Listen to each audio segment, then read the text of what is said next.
the guy who sat down with Polyev for an hour and 20-minute interview, he also posted on December 19th, I believe, he posted, "We need a Canadian Doge," or something along those lines. He was posting pro Doge content, according to reporting from Jen St. Dennis from the Tyee. You're the tech guy, you know? So you.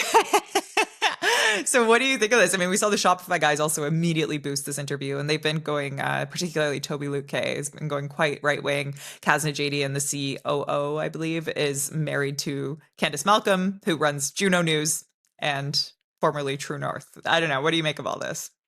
Yeah, Kaz is also a big funder of True North, of course, because Yes. of all the money that he makes at Shopify. Yeah.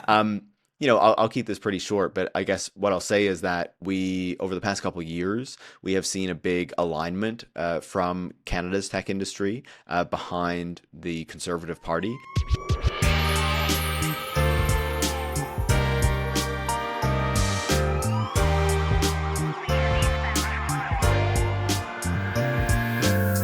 Hello and welcome to Campaign Cops.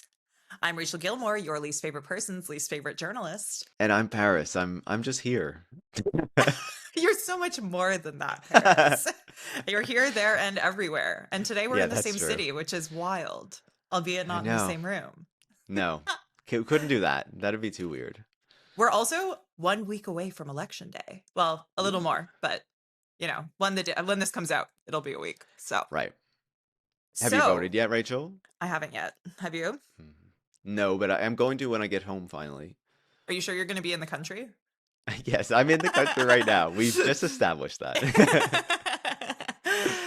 And you know what? Because the election is so close, it is more important than ever that someone crack down on the people vying for your vote, right, Paris? Oh yeah, take out your billy club or whatever the Brits call it. So we are reporting for duty. Are you ready? We're here. Let's do it. Let's dive in.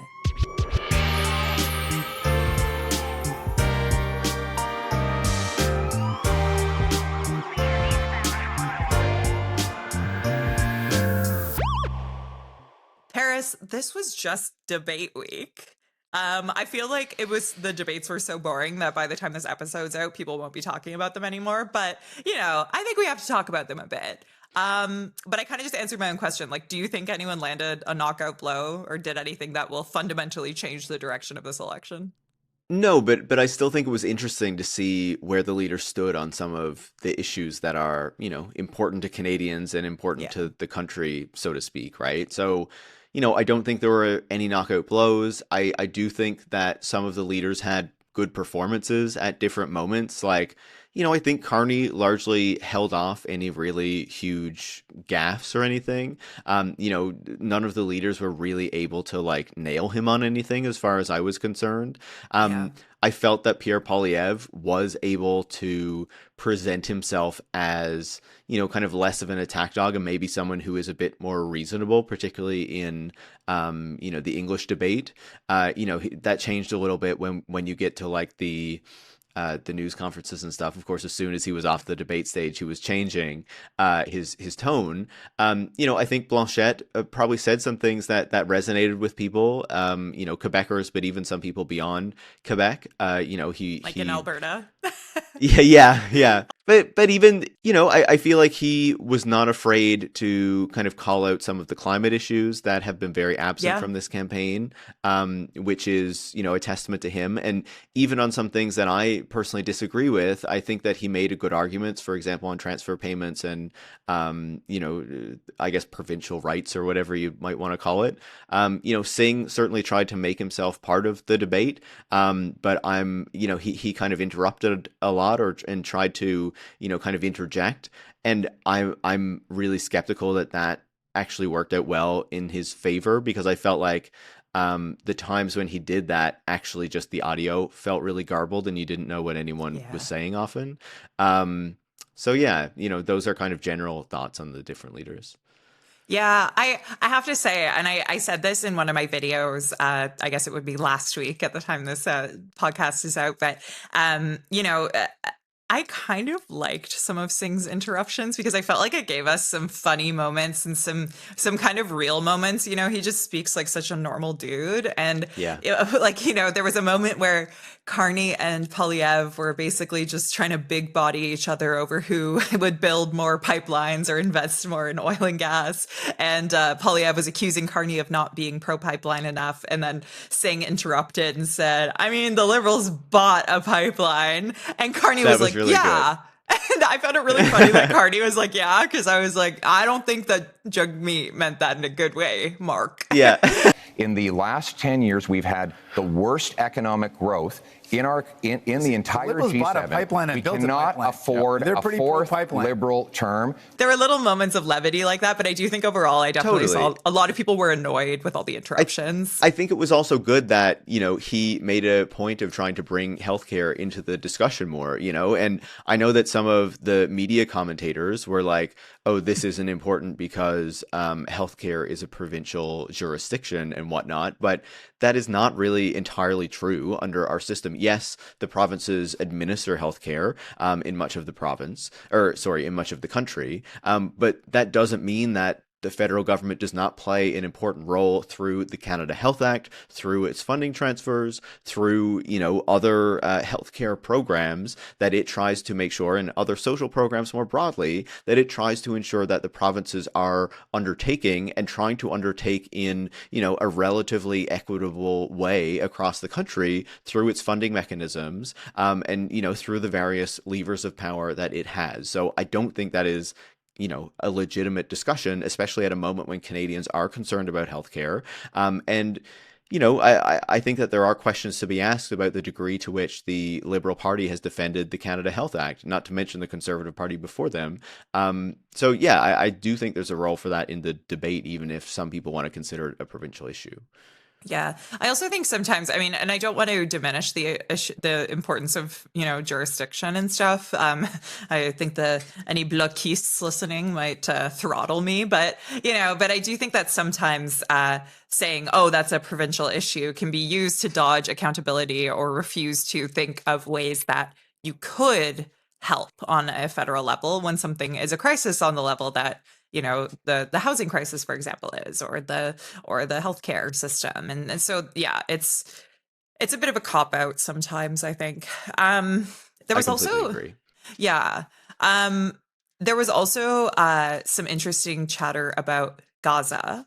You know, it was kind of, it was frustrating. I mean, Carney was put in a position where, you know, Jagmeet Singh gave him the opportunity to use the G word to finally call what's happening in Gaza a genocide. He refuses to do it, and he keeps calling it politicization, which I think is, I mean, what do you think of that argument? I think it's ridiculous, but what do you think?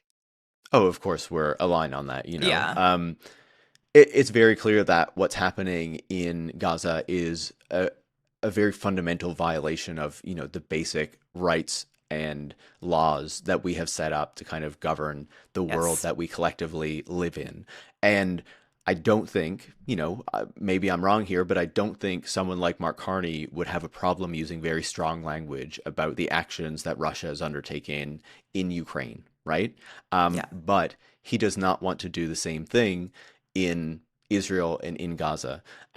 Even though he will recognize that, you know, we need to have a two-state solution and all this kind of stuff, he will not go so far as to describe the reality of what is happening on the ground in Gaza and, you know, to a certain degree, the West Bank today as well, right? Under, you know, the Israeli apartheid regime that is undertaking these things where, you know, the prime minister and the former defense minister have been found to be war criminals, right? Yeah. You know, have international warrants out against them.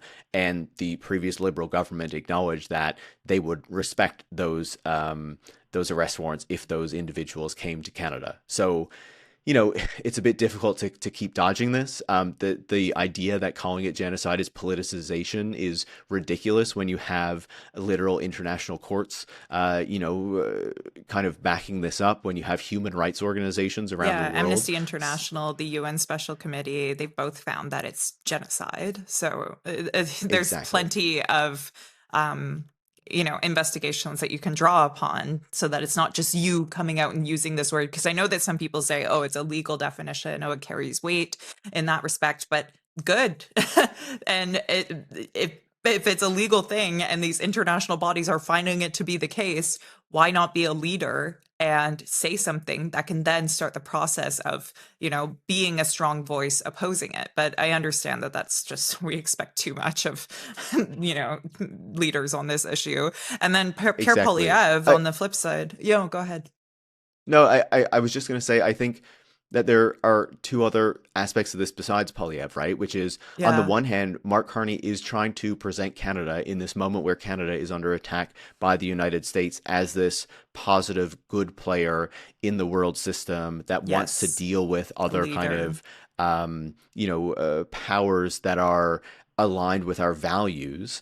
And so if he is trying to play up this game that Canada is like a moral actor in the world, he cannot then turn around and not discuss the reality of what is happening on the ground in Gaza, right? And I know you want to talk about Polyev. I would just add as well, I think Blanchette had a really odd kind of framing around this, where on the one hand, he was very clearly calling out what the Israeli government was doing in Gaza, but then going after pro-Palestinian, demonstrators within Yes, Canada that for was saying that they're ridiculous. anti-Semitic and going after Jewish people. And obviously, we have seen, anti-Semitic, things happening in Canada, but often that is used to smear a much broader group of people to say that Exactly. anyone who advocates for the rights of Palestinians and against the actions of the Israeli government are committing anti-Semitism, and we know that this is ridiculous. But fill us in on what Pierre Polyev was saying, because it's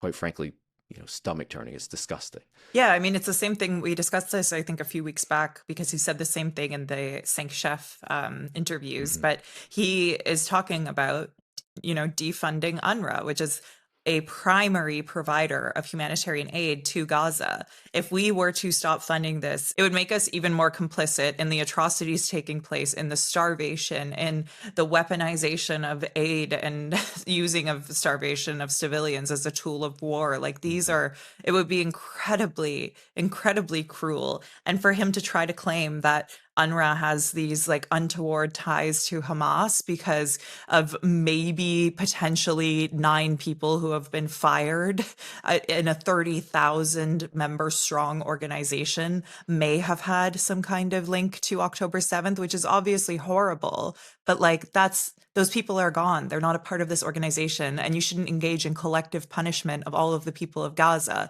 as a result of that. And I just think it's really disgusting. And I find it really, it's disappointing that the two credible options in this election, the two people that are really vying for power, are both, it's a choice between bad and worse when it comes to what's happening in Gaza. Absolutely. The one thing I will say is at least Mark Carney said that we should continue to fund UNRWA's work, Yes. and not cut off funding. So I guess that's one point in his camp.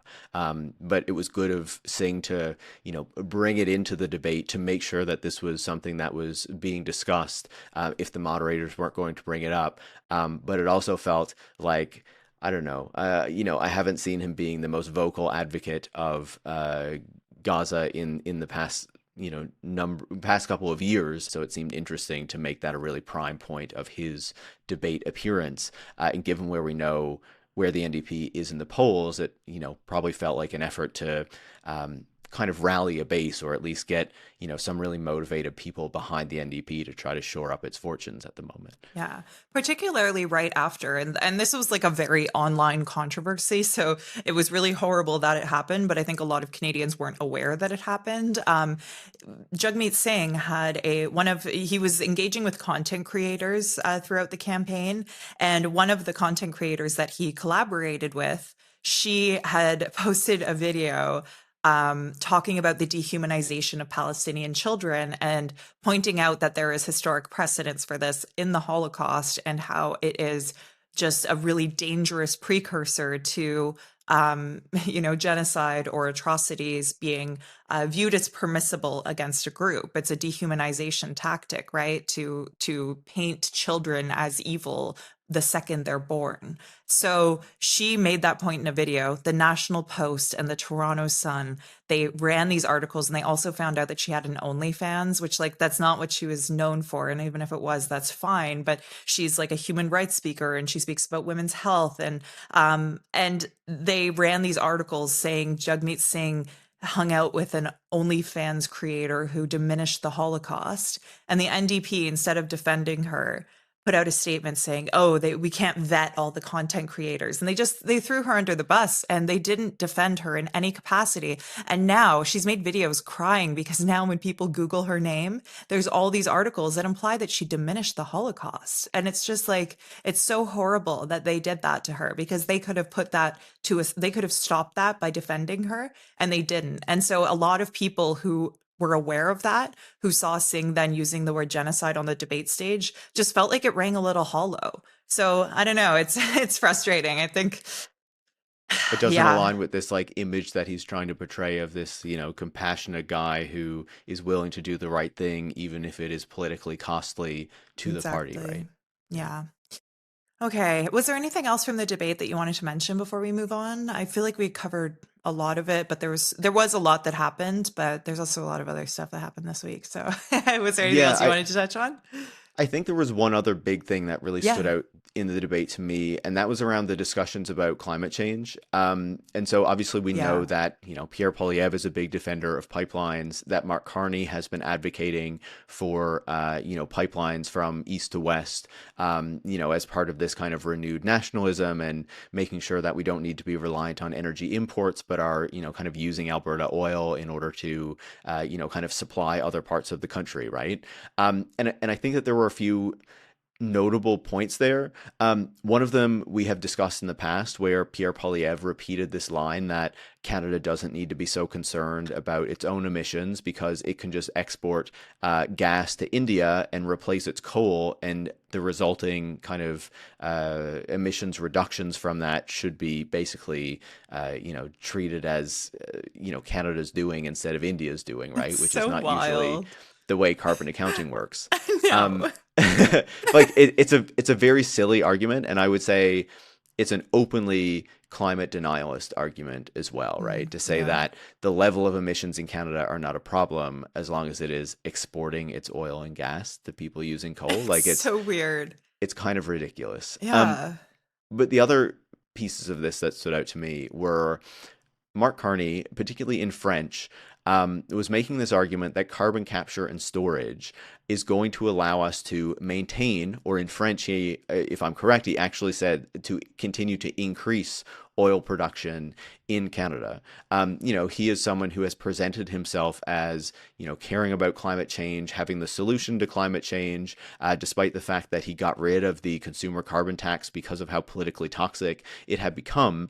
And so now we have this kind of national leader who is poised to become the next prime minister, potentially with a majority government, saying we can continue to increase oil production in Canada, by just using carbon capture and storage, which is a technology that has been promised to deliver results for the past few decades and continually has not kind of lived up to the promises that have been made about it. And there's little reason to believe it's going to do so in the near future. So I would argue, again, this is another climate denialist rhetoric. It's not as serious as what Pierre Poilievre is doing, but it's still, I would say, very harmful, right? Because it makes it seem as though we can continue to extract more oil and gas, and some, magical technology will come along and save us. And on that point, I thought that Blanchette, the Bloc leader, was the only one to give a really good response to this. Obviously Singh had some kind of one-liners and, saying we shouldn't be increasing oil production and things like that. But Blanchette actually called out the fact that, okay, Pierre Poilievre and Mark Carney, if you want to build this east-west pipeline that you're always talking about, that there is not really a proposal for right now, there's no private sector entity actually, trying to build this kind of a thing, that it's going to take 10 to 14 years. It is going to cost tens, if not hundreds of billions of dollars in order to build something like that. So at that point, not only is Donald Trump out of office, but we're very far into the future. And are we really expecting that we're going to be this reliant on oil and gas in 15 years from now, when we're talking about how important it is to transition our economy away from fossil fuels, using electric cars, electrifying the grid, all this kind of stuff? And I thought that was a really effective point, and one that these leaders do not want to have to grapple with and really deal with, and that the media, I would say, doesn't actually force them to answer questions on nearly enough. Yeah, there was actually one question put to Carney on and that really stuck out to me. And I found his answer very interesting because it was, if true, interesting, and kind of implies that he's sort of misleading Canadians. And if not true, then it's just pure politics. But basically, when he was asked about that, the fact that it takes so long to build a pipeline. So if the plan is to use this to deal with the Trump threat, like, you're not going to have that ready in time to really significantly save our economy from serious impacts. Like, and even then, I don't know. I just think it's kind of ridiculous to pretend that this is happening in a vacuum, as if climate crises won't continue to escalate and natural disasters won't continue to escalate. So by investing in further extractive infrastructure, we're just going to make that worse. And if that's going to be a thing 10 years from now that we're engaging in, I just can't help but picture it as being increasingly unpopular as these natural disasters exacerbate. But what Mark Carney said in response to the journalist was something along the lines of, the fact that we have the ability to build this is a good negotiation tactic right now. So that is, and I'll double check the quote, when I edit this. So if I don't add anything to this, it means I got it right. But the gist is that he seemed to be implying that whether or not they actually go ahead with a pipeline, the fact that people are speaking very seriously about being willing to do that and divert away from the US in that way is, in this moment, because, she was saying it's not actually a strong negotiation tactic because it takes a decade. And he's like, no, it is strong right now because the implication is threatening. And so by that logic, it's also possible this is just like a card he's trying to play. But I don't know. I don't know what to believe with that, right? That just feels like we're spinning out of control. Like, it's a level of political spin that's like sending us right into the stratosphere. What do you think? Yeah, I'm so skeptical of that. Me too. Me too. Yeah, I don't know. It was an interesting answer, but felt a little almost like tinfoil hatty. I don't know. Yeah. The one thing I would say is, and I believe Jagmeet Singh brought this up in both debates, and I believe it's something Mark Carney has proposed as well, just Mark Carney is proposing it alongside oil pipelines as well, is the idea of a national energy grid. And that is something that I do think Canada needs, right? Yeah, I Singh think, also did announce that at a campaign stop too. He's mentioned exactly. it. Yeah. Yeah, Singh has brought it up in both debates, if I'm right. And, I think that is something that is essential in Canada, because people might not know that Canada's grid is very disconnected, that there are points in the country where, it's not properly linked up. And if we're serious about, allowing provinces to kind of sell renewable energy, hydro energy, things like that to other provinces that are currently reliant on oil and gas, and to try to make it easier to build out new renewable, projects so that they know that they can export the excess energy, then I think that is something that is truly essential. And it's kind of a shock that doesn't exist at the moment, which I think kind of speaks to the degree to which, for the past several decades, and even before that, we were so focused on integration with the United States that we didn't always look at building up the infrastructure to connect our own country together, which probably speaks to why, regionalism and things like that can be so strong in Canada. Yeah, no, it's a good point. Okay, I think I'm going to force us away from the topic of the debate, because I feel like there is a lot to talk about there, because it's basically just like a mini slideshow of all of the everything that we've seen so far in the campaign, right? Did you have any like last minute thoughts on the Greens being excluded though? Oh, okay, so here's actually entirely how I feel about it. I think that they didn't meet the criteria in the end, although on paper they met it at the time. They no longer met it. But I think that the Debates Commission would have known that as of the day the nominations closed, which I think was like the 7th or something. It was like a while ago. But they let the Greens think they were participating, prepare, spend time they could have spent campaigning, getting ready in that way, and then show up, travel. I mean, Pedno's riding is in Montreal, so hopefully he didn't have to travel too far. But, like and then they tell them the day of. That to me was just sloppy and unprofessional. And that's why there was so much outrage. And I think that when you contrast it to the fact that they let in every grifter with like a ridiculous hat and a camera with a flashlight on it, like a phone camera that they could hold up and to pretend that they're media. Like, it's just the decision making was really sloppy and inconsistent. So even if they were right in terms of the policy and the rules, I think that the actual execution of laying down the law was horribly done. What do you think? No, very well said. And I think Yeah. unprofessional is the word there, right? Like, Yeah. I also agree that I don't think the Greens met the criteria, which I think also speaks to the continuing diminishing relevance of the Green Party and, the need for real renewal there if it's ever going to be, a force in the Canadian, political discussion in the way that it was, 10, 15 years ago, right? During the Harper years when Elizabeth May really had much more of a national profile, that there needs to be big change at that party. It doesn't show that it's growing, actually. It shows very clearly that it is continuing to diminish, that Canadians are turning their focus elsewhere. But I do think that the Green Party and Pedno deserved better than to be told at the last minute that they were going to be excluded, because it's very clear that they were depending on that kind of national profile to get some sort of traction. And they could have been told much, much, well before that, and they should have.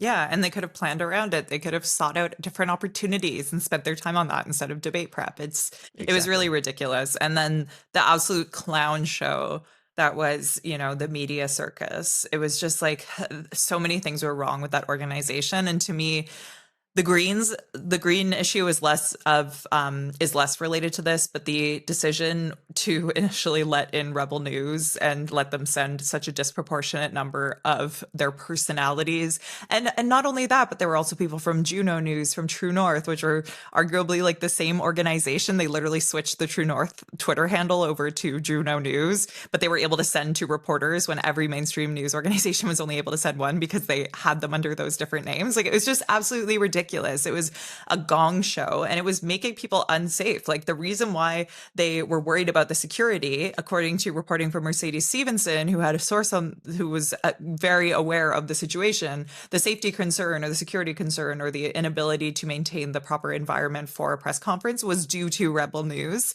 because they were trying to like go on people's broadcasts while they were recording within a secured zone. You had to go through security. There were sniffer dogs checking things, and they let in a circus, and like it was just an absolute like embarrassing display. And to me, it's a representation of where having no backbone and trying to please everybody and trying to both sides issues in the era of bad faith actors, particularly from the far right, taking advantage of that tendency towards trying to avoid being perceived as bias. And then they just like ram their way in because of that spinelessness. I just think we have to do better, and we have to figure out how to deal with these threats. But I don't know if you have anything you want to add to that. Otherwise, we can move on. It was just my rant. You knew I wanted to give it. So, Totally. yeah. I think the only thing that I would add is that by legitimizing these organizations, as the Yes. debate commission did,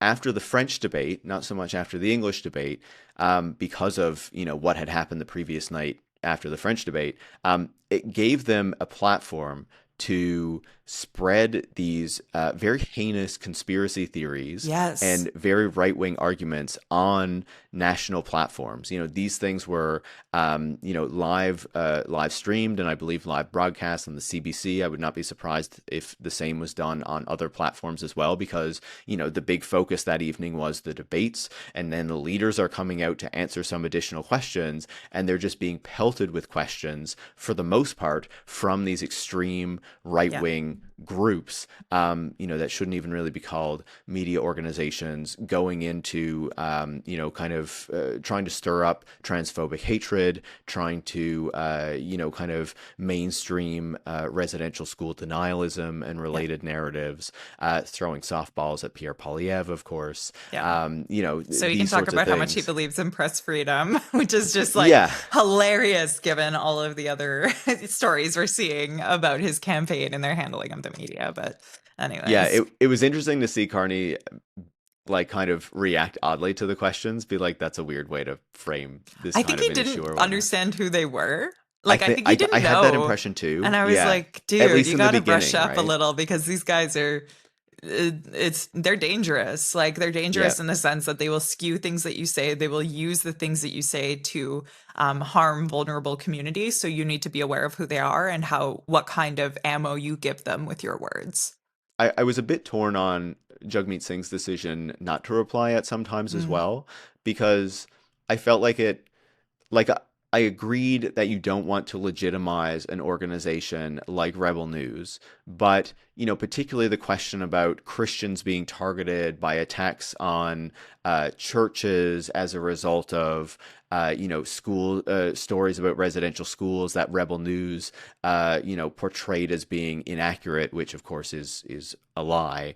That it then allowed that to just kind of be placed onto the discourse for people to hear it, and for there to be no pushback to that narrative. And I was a bit unsure if that was necessarily the right way to approach it, though at the same time I agree that you don't want to legitimize it. So I was kind of two minds there. I do think that in some ways, the way in which he refused to answer kind of helped, because he said, you're an organization, as was evidenced in what you said, that spreads mis and disinformation. So hopefully that anyone who heard it would have at least taken a second to be like, maybe I shouldn't just accept what that person said and should Google myself at least, even if you don't want to trust Singh's interpretation, it'll make you pause. But I do think that that's not a bad thing. It's not a bad idea to also think that maybe things like residential school denial should be very clearly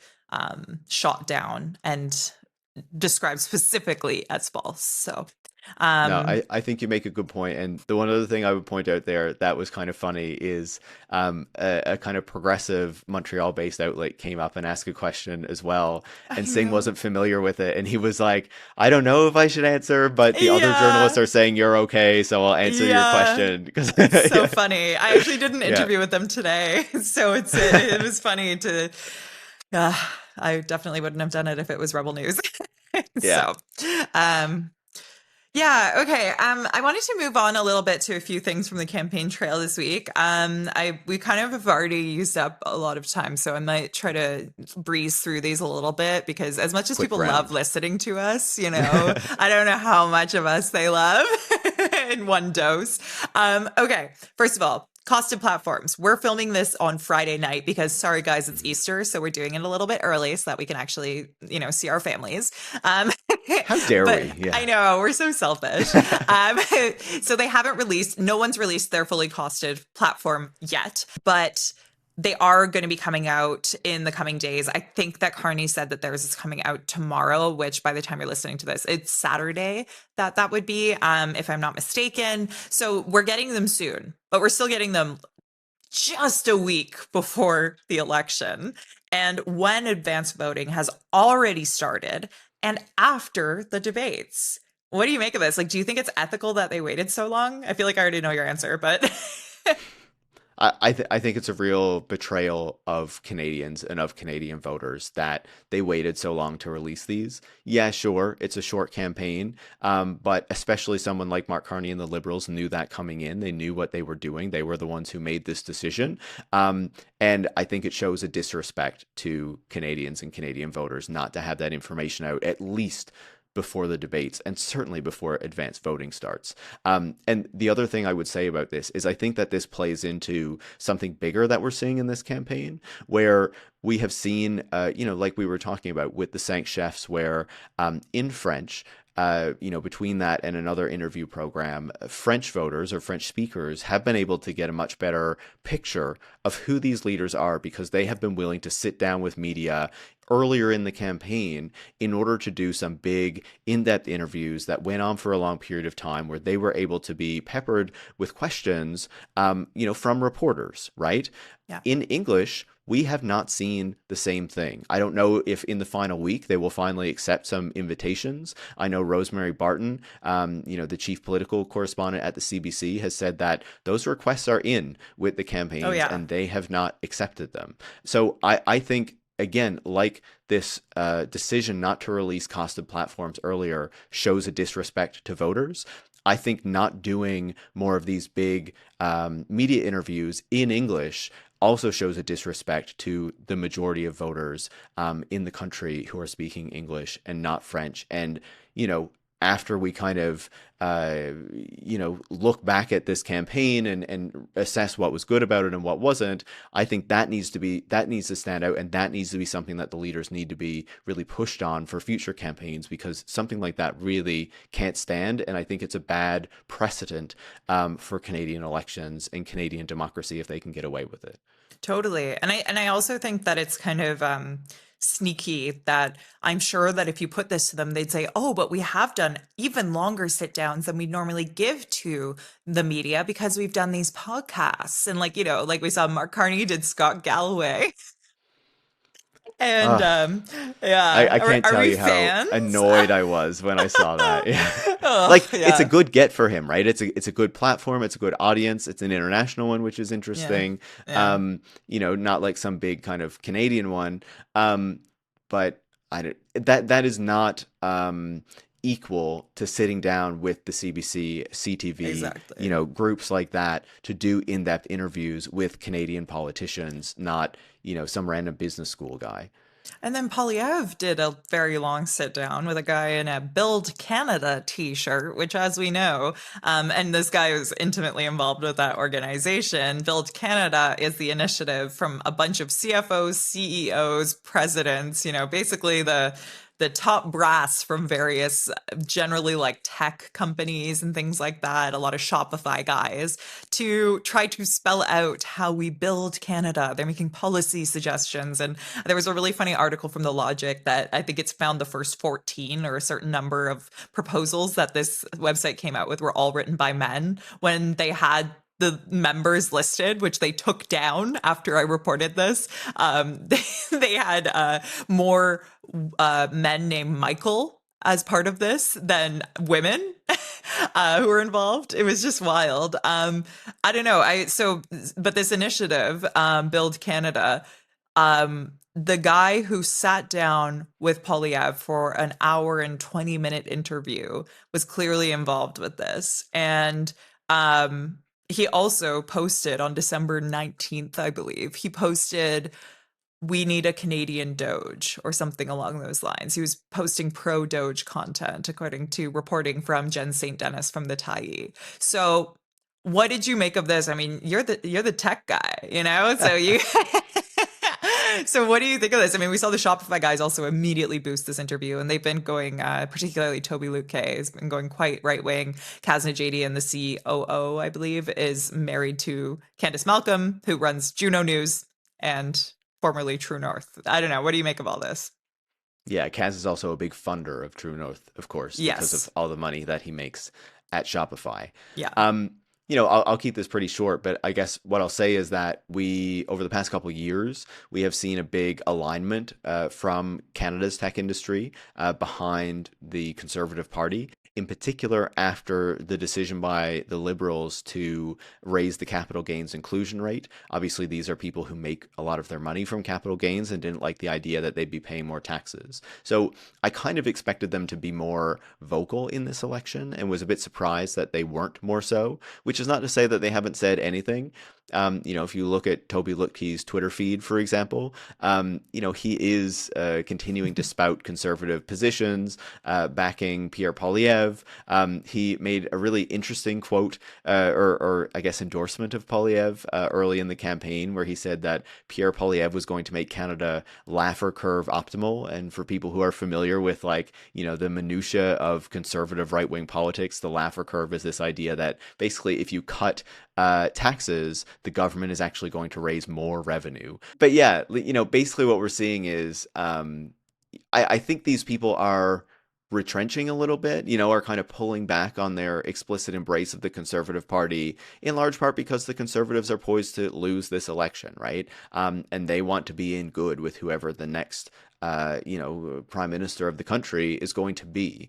Obviously, like you said, people like Shane Parrish and these other folks have explicitly called for a Canadian Doge, a lot of these very people. And even though, the spokesperson for Build Canada came out recently and said that Build Canada is not a Doge, it just so happens to be supported by a bunch of people who are on the record as saying that they want one, right? Yeah. We saw an open letter this week from the Council of Canadian Innovators, which is basically just a bunch of tech CEOs as well, saying that we need to remake the economy and, change government procurement to benefit Canadian companies, meaning basically have the government give them more money. But I think the final thing I would say there is that I think these guys actually see an opportunity in Mark Carney. Carney has connections with the tech industry. He was on the board of Stripe, which is a financial payments company, a kind of tech payments company. He has also been saying a lot of positive things about AI and data centers and things like that recently. And wanting to use AI in government as well. Exactly. Yeah. Is that what you were about to say? Sorry. It was exactly what I was going to say. Yeah. Our minds are becoming one. Exactly. We're on the same wavelength here. But yeah, so I think that there are reasons, especially because Carney killed the increase to the capital gains inclusion rate, one of the first things he did when he became prime minister, that they see an opportunity to work with this guy in a way that they didn't so much with Justin Trudeau. And, certainly I think they would prefer to see a conservative win, but I think Carney is a perfectly acceptable alternative to a lot of these folks. So I think it's going to be interesting to see how that kind of relationship continues to play out, whether it's through the rest of the election, but certainly, once the next government is formed. I'm so curious. I wonder how their role would have looked if Trudeau hadn't stepped down. I think we would have seen a very different level of involvement and outspokenness, but obviously I'm just speculating, but yeah. I think so too. Yeah. Okay, well, on that note, we talked about our favorite little the Broligarchy, all that good stuff. There's obviously a lot of stuff we weren't able to get to, but we could be here all night if we went through the minutia of everything that happened in the last week. So, Paris, is there anything that you're going to be really looking for in the week ahead? Obviously, the next time we release an episode, it will be on Election Day. So, it's a big week. What are you going to be watching for? I'll be curious to see how many times Pierre Poilievre rolls out the liberal lost decade line that was surprisingly absent from the French debate because he repeated it so many times during the Cinq Chefs interview. And then it started to make a couple appearances near the end of the English debate. So yeah, we had a bingo card going on my Twitch stream, and it definitely got a few ticks. Awesome, good. Yeah. But yeah, I think one of the things that it has seemed in Pierre Poilievre's rallies is that he is doubling down on the more conservative, the more extreme, proposals that he has, arguments that he makes as he tries to really rally the base and cement their support for him as he sees himself potentially losing the election, and they have to know that that is coming at this point. So yeah, I'll be interesting to see how they treat that final week of the campaign, if they're determined to basically just rile up divisions in the country before Pierre Poilievre gets turfed as leader and someone else comes in, or how they want to treat that. That would be interesting. I'm still skeptical that he would give up, a 4-year majority term in Ontario that he's just kind of seized to become I don't opposition think he leader. would. I think he would maybe like try to take the helm from whoever comes after Pierre or something. I don't know, but it is interesting the way they've been infighting. That was something that I had written down, but I think that sometimes we have to, we have to make choices in life, and that's one of those things that I think we're gonna leave out today. But yeah, and I do agree about the Polyev stuff. Like, he on Friday made an announcement about getting rid of the plastics ban, which feels very much like something that would be alienating to more progressive voters. Bringing back plastic bags in grocery stores, arguably. I mean, that's not inherently what it would be doing, but if you're getting rid of the ban, I'm assuming that some places would bring it back. And also his tough on crime talk has been like, talking about invoking the notwithstanding clause. He reiterated the 3 strikes you're outlaw stuff in the debates, even though that has been literally tried and proven to not work. It actually increased crime because people, when they knew that they were committing their 3rd offense, would want no witnesses. So they would escalate the violence of whatever they were undertaking. So, it's just like it's been proven to not work in California. It's ridiculous to try to pretend otherwise. So there's clearly a lot of red meat for the base in some of those claims. So I agree that that'll be interesting to see in the week ahead. I'll also be interested in seeing where people are going to be campaigning personally. Like, I think that'll tell you a lot about how they feel about their campaigns. Like, is Jagmeet Singh going to be going on the defense, pulling back and going to places where he's worried about losing his own seat? Is he going to go to Burnaby and like just try to protect these strongholds? I think that's probably what he should be doing. Whether it's what he does, we'll see. But certainly on Friday, he seemed to show an inkling of that because he was in Ruth Ellen Brosseau's riding. Although she lost the last 2 elections in that riding, she is a pretty star candidate. So maybe he was kind of hoping that he could give her one last bit of support before really going into the spots where he just doesn't want to lose a seat. Yeah, and I think I'm just going to be interested to see tactically like where Carney and Polyev go, and obviously the choices in the days ahead are going to be some interesting ones for trying to get those last unsure voters on side. So we'll see what happens. Should be juicy. And as you guys know, your campaign cops will be here for every second of it. I'll put some stuff in the show notes about where you guys can keep up with us on the in the meantime. And of course, I have to give a special thank you to Hans Vivian Wenzel, who put together the music for this show. You can find him on Spotify, artist name Hans, lowercase h with an exclamation mark. Thank you for joining us. We are going to go, eat some donuts. What else do cops do? I don't even know. They like ride Wear around and put their sunglasses? lights on, wear sunglasses, eat Boston creams, I think. I'm not a big fan. I prefer jelly. Yeah, Is that okay? They're nice too. Yeah. I think that'll work. Well, we will see you guys soon. Thank you for joining us on Campaign Cops.